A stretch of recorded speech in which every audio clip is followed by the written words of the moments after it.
few days later, Snow White, to be sure she didn't touch or rearrange anything, was meditating on the floor in the middle of the cottage.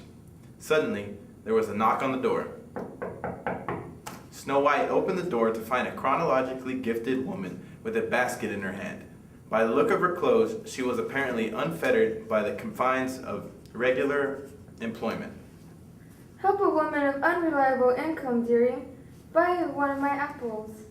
Snow White thought for a moment. In protest against agribusiness conglomerates, she had a personal rule against buying food from the middle persons. But her heart went out to the economically marginalized woman.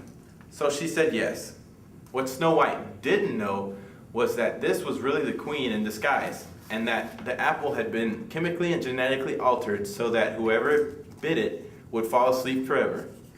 When Snow White handed over the money for the apple, you would have expected the queen to be gleeful that her plan for revenge was working. Instead, as she looked at Snow White's fine complexion and slim taut body, she felt alternating waves of envy and self-revulsion.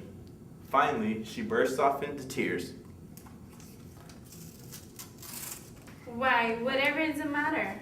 You're so young and beautiful, and I'm horrible to look at and getting worse. You shouldn't say that. After all, beauty comes from inside a person. I've been telling myself that for years, and I still don't believe it. How do you stay in such perfect shape? Well, I meditate, work out in step aerobics 3 hours a day, and eat only half proteins of anything placed in front of me. Would you like me to show you?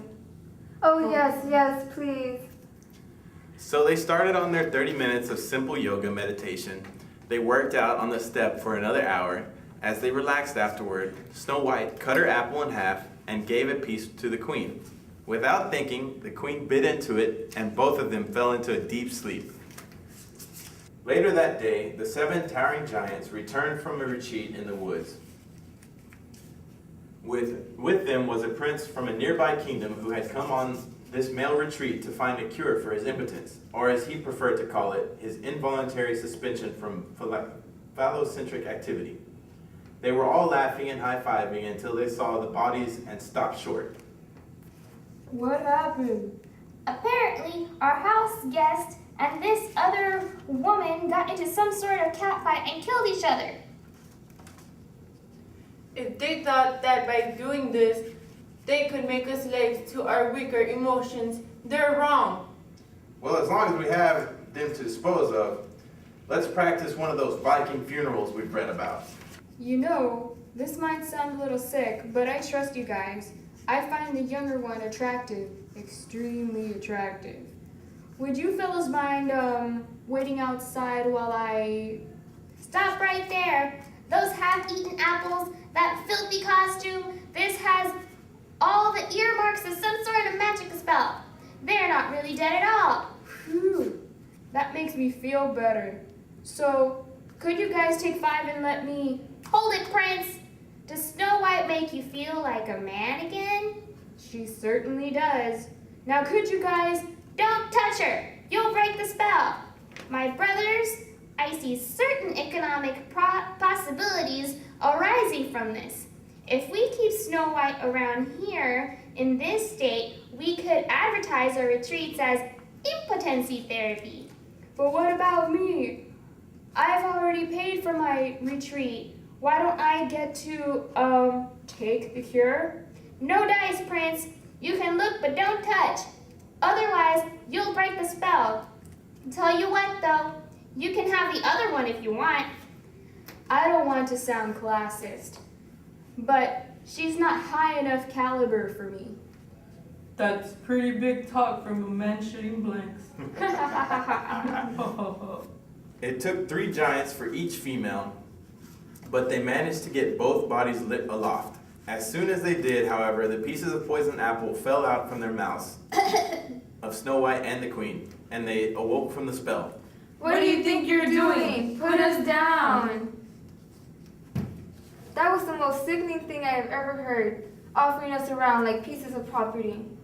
And you, trying to make it with a girl in a coma? Yuck! Hey, don't blame me. It's a medical condition. Don't start tossing the blame around. You both broke into our property in the first place. I can call the police. Don't try it, Napoleon. This forest is property of the crown. You are the ones who are trespassing. And another thing, while we are immobile and you are blathered on in your sexist way, I had a personal awakening. From now on, I am going to dedicate my life to healing the rift between women's souls and their bodies. I am going to teach women to accept their natural body images and become whole again. Snow White and I are going to build a women's spa and conference center on this very spot where we can hold retreats, causes, and ovariums for the sisters of the world. There was much shouting and name-calling, but the queen eventually had her way. Before the 7 towering giants could be evicted from their home, though, they packed up their sweat lodge and moved deeper into the woods.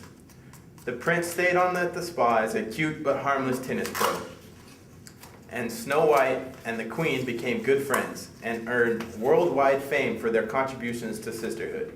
The giants were never heard from again, save for their muddy footprints that were sometimes found in the morning outside the windows of the spa's locker room. The end.